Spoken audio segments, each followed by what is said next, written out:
Oh, would you look at that. We almost lost the fishing rod again. Not the first time and surely won't be the last.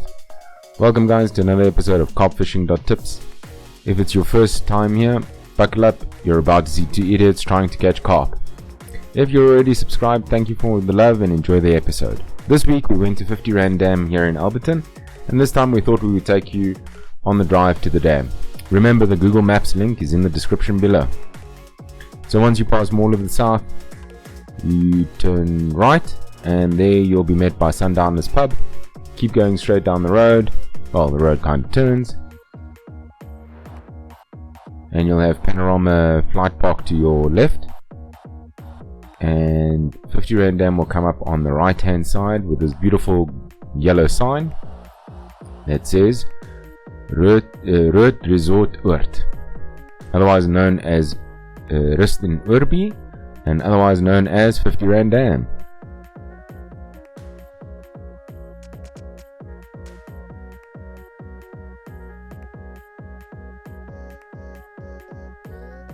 And then you just need to make a small stop here and pay your 50 Rand entrance.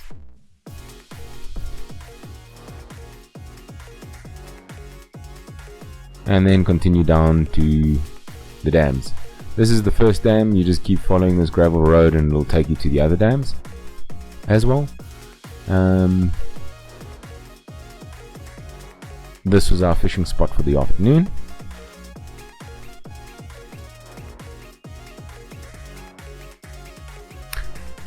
And this was the fishing forecast. We've got 82%. So as you know, we love to look at the fishing forecast, and sometimes they work, sometimes they don't. Our last video didn't do very well with the fishing forecast. I'm not actually sure what the fishing forecast is for, if it's that the fish are more interested or if you're more interested in the fish. I don't know which one of the way it goes, but nonetheless we still keep track of it to see what happens. The weather this weekend was much warmer, marking the real end to winter and the beginning of summer and spring. So woohoo!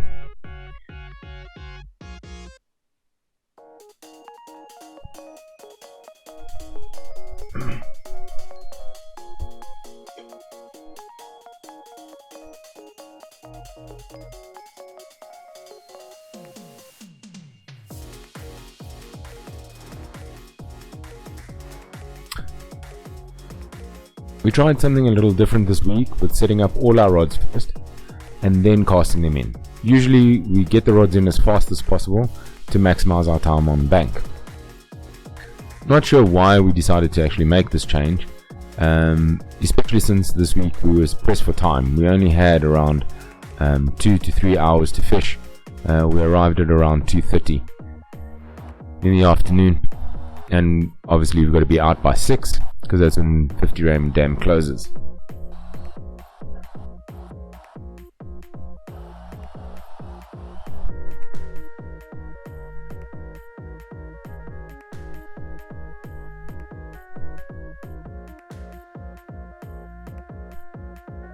So here we had all our meilie bombs and hook baits and everything set up, waiting for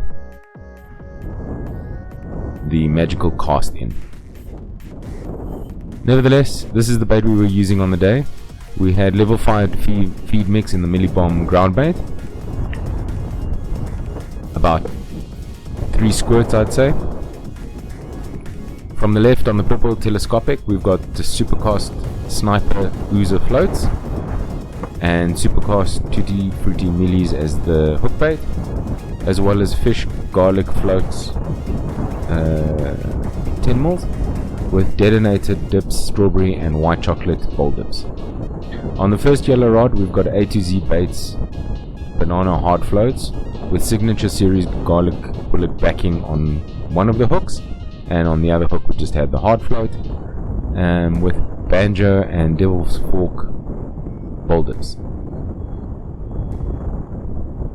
On the second yellow rod we had A to Z caramel hard floats, Fish Zero plain floats 8mm with detonated dips, aniseed and honey bowl dips.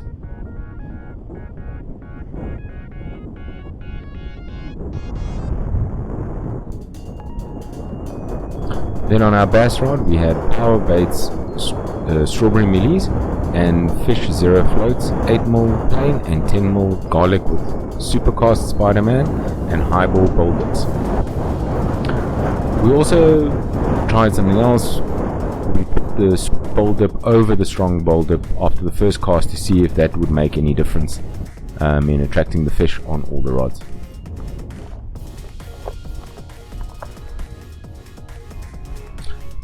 And as you can see, we're getting ready to cast out the first rod. And look at our amazing casting talent. Yeah, that's exactly it. And just look at that, sheesh. Come on, man. It's not like you go fishing every other weekend. I mean, really. For any of you watching and thinking, what the hell? Well, you were warned. Our tagline is 2 idiots and a couple of rods. Can't say you weren't warned. Nonetheless, as it is in life, so it is in fishing. Acknowledge your mistake and try again.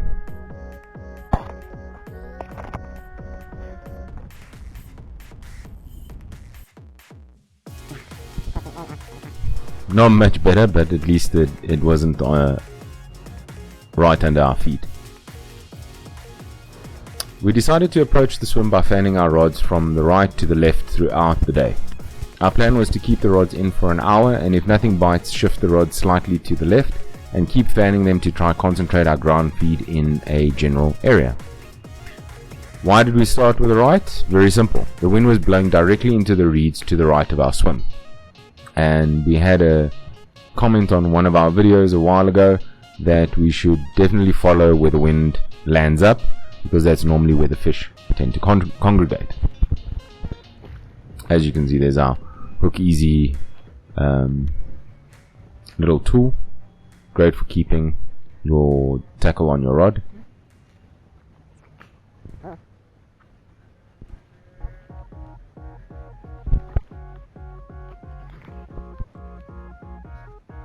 So we thought we'd just show you where we actually cast the meilie bombs.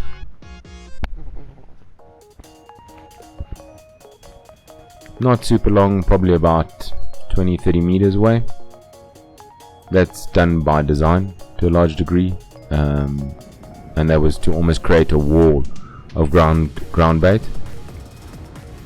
So we'd kind of like catch any fish that was swimming from the bank towards the halfway, well, probably not halfway, but a little bit less. And there's the telescopic. Interesting thing with the telescopic this week, somehow we managed to cast out all the line.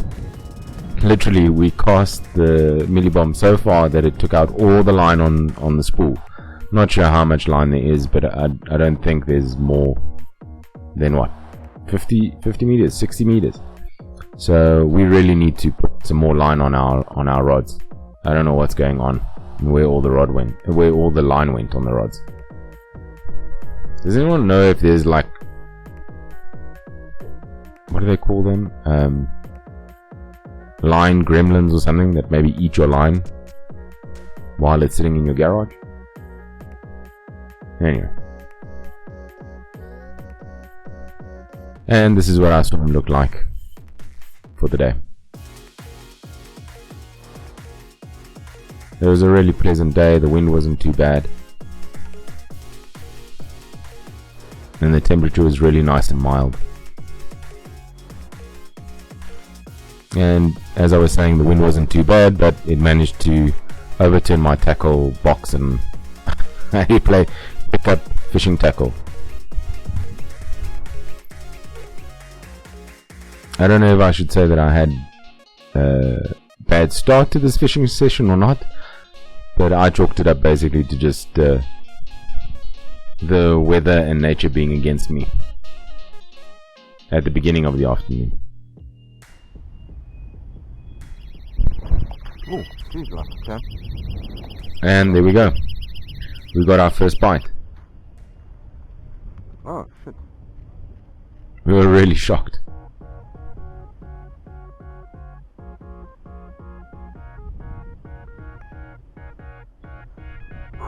This bite came off the bass rod. was on the second cast that we put out. After our first cast was so good that we had to rebait everything.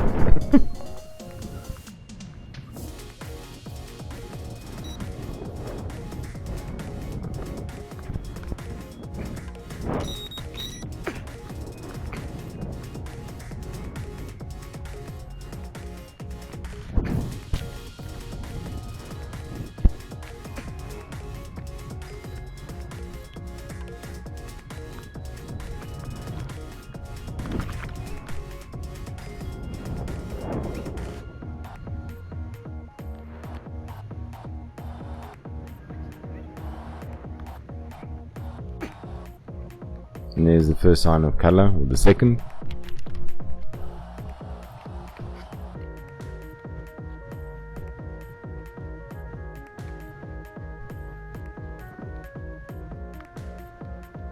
Such a stubborn fish, it didn't want to come in.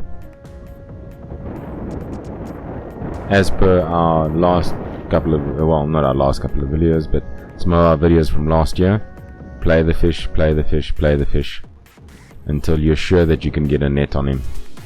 Because the last thing you want to do is try and net him and then bump him off, or he gets spooked and he ends up pulling loose of the hook.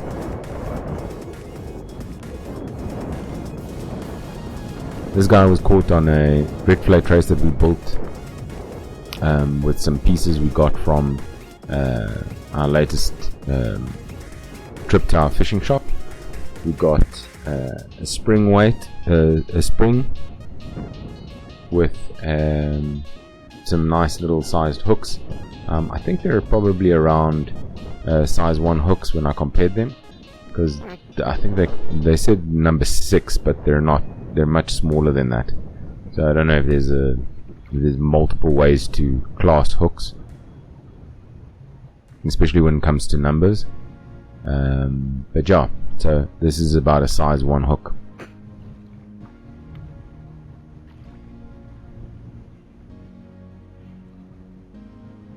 On both the top and the bottom.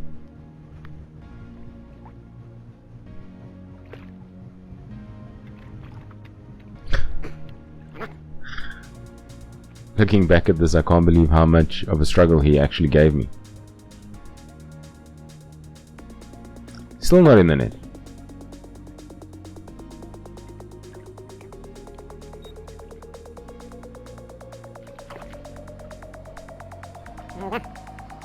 And there we go. We finally got him. Yeah, got to take a picture for the gram.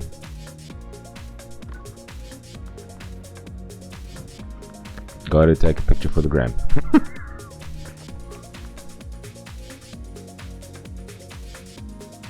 Okay, so as you can see, he fell to the top hook, and that had the strawberry meilies on it. Well, the strawberry meilie is just 1 meilie.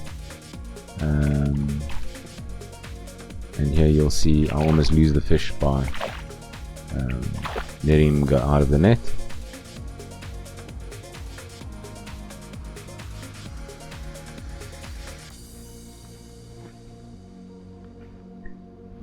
Because the hooks are barbless, they're quite easy to get out, but these hooks are pretty good in terms of their shape and the way they fit into the carp's mouth. That carp wasn't going to go anywhere, even though it was a barbless hook and it came out fairly simply. He was caught right in the corner of the mouth. Really great hook set. And that's the fish. Can you believe it? What a beautiful looking fish. We were amazed at how big he was. He must have been at least around 60 centimeters. Between 50 and 60 centimeters. And he weighed about 4 kilos. No. How much did he weigh? Ah, there we go. 5.2 kilos. 5.265. And that's with the net. So without the net, he's probably about 4.7, 4.6. So 4.6 kilos, 4.7 kilos, somewhere around there. It's a decent sized fish. And in really good condition. The tail was in good condition, the fins were in good condition. The fish didn't have any kind of markings on it, or any kind of bruising or anything like that. It was in really good nick.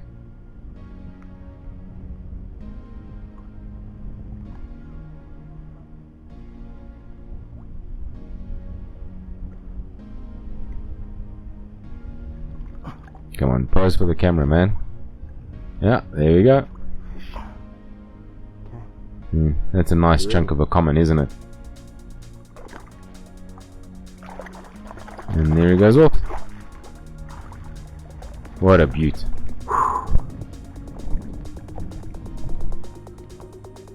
That fight took a lot longer. The one thing about bass tackle, it's really and there it almost goes into the water. Don't worry, if it does go into the water, I will chase it down. I've done it before and I will do it again. That's a promise. As you can see, if you look really closely, you'll see that my reel has absolutely no line on it. Yes, that's right. There is 0 line on that reel. I don't know how that happened, or since when this reel doesn't have line on it. This reel had so much line on it, it bulging at the seams, and now all of a sudden there's no line on this reel. I couldn't believe it when I saw it.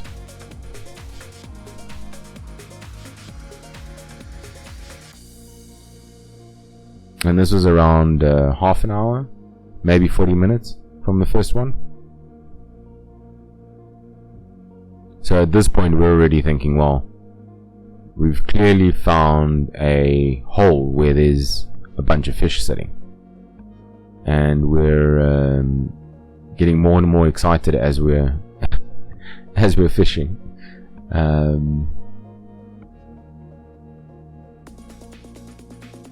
Although, to be honest, at this point we were thinking, well, that's very lucky. We managed to catch 2 fish within the space of an hour. That doesn't normally happen, and you know, if it does, it means you're really lucky, no matter which dam you're at.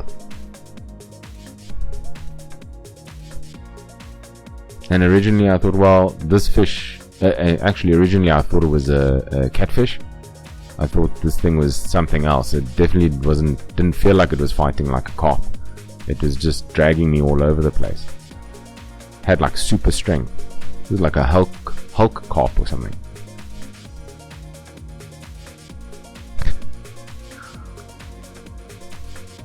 So here's the crazy bit, right?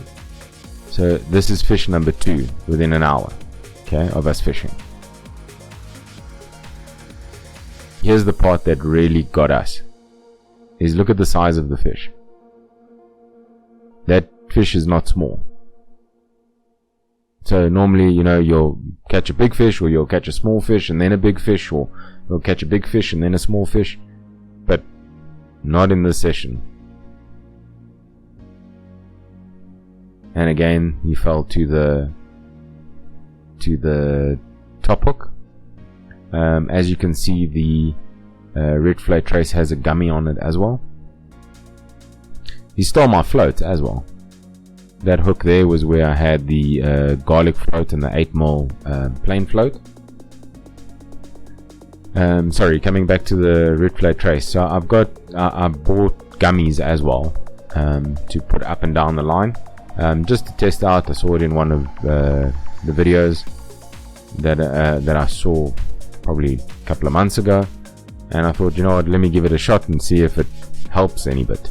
I don't know if it helped in this situation, just purely because we didn't get any bites on any other of our rods, so we couldn't really see if the bait was what was enticing the fish, or if it was the ground bait, or what it was.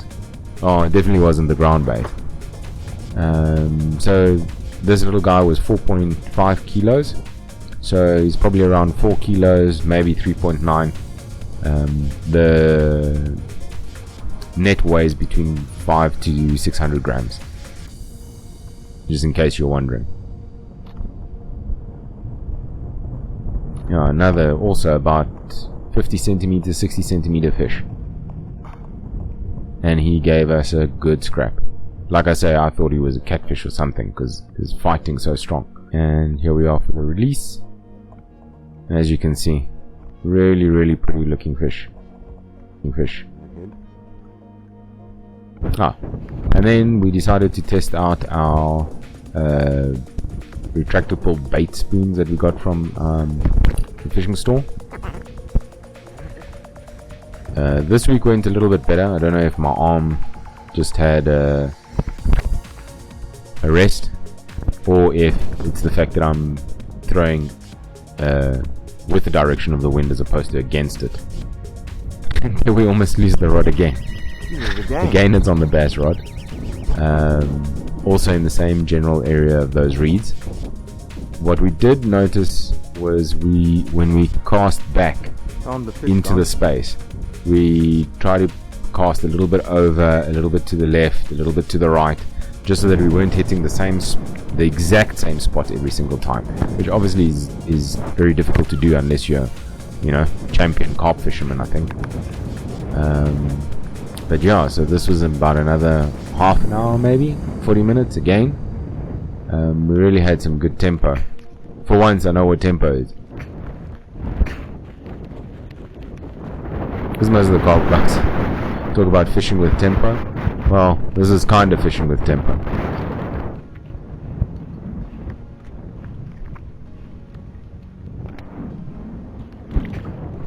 I had to bring him to the other side of the rods because where the reeds are, I couldn't get down to actually remove the hook. So I just brought him to the other side. Now, this is where it gets interesting. Is the first two we caught on strawberry meilies. But this guy, for some reason, decided that the garlic float was a lot better. Now, the one thing we did do a bit different here is we didn't put a garlic float and a plain float. We just put the 10mm fish zero garlic float. That's all we put on the bottom hook. And this little guy decided he was gonna have that garlic float. As you can see, he's still got a lot of energy. So what we do try and do is turn them over onto their back if we really can't get to them and they are still very energetic. Just turn them onto their back.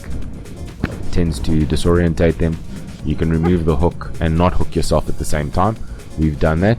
It's not a pleasant experience and it cuts your fishing day short. So try not to hook yourself.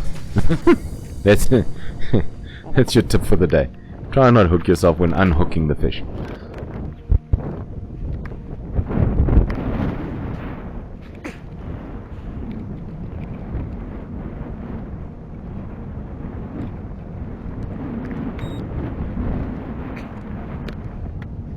Just trying to get the net out of the way. And this little guy was 5.1, so he's about 4.6, 4.5 kilos. Also really good fish. Look at that tail. That tail's in pristine condition. So is the body of that carp. I mean, there's not one mark on this carp. Really pretty fish.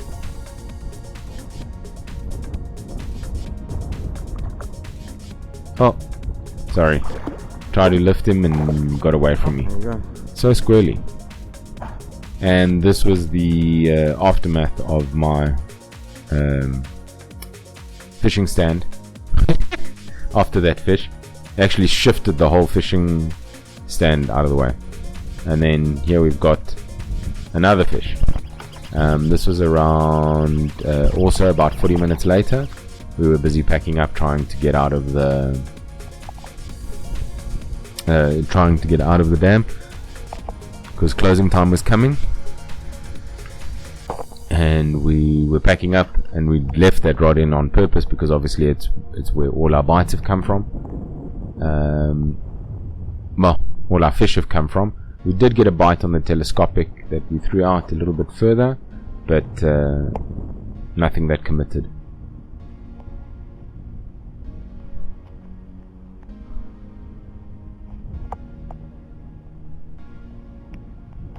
Also a good fighting fish. There's another one. What a neck dog. Now this fish also fell to the fish garlic 0 10mm float. There are these little round floats that you get. I quite like them because they're quite durable, and you don't have to worry about swapping them out that much. I'm not sure if the scent does anything, or if it's just purely because of the fact that it's sitting, you know, above the ground line, so it's not on the ground. It's a little bit higher. Actually, I assume it's a little bit higher. I actually haven't checked it in the water, which in the next video I will. This guy was also 5.4 kilos with a net again. Sorry, with a net. So he's about 4.9, 4.8 kilos. Really, really nice. As you can see, great condition, looking good.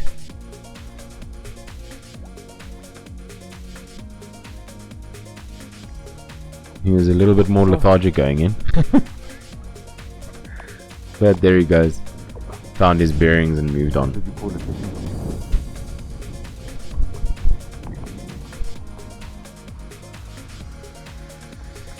And that's our session, guys.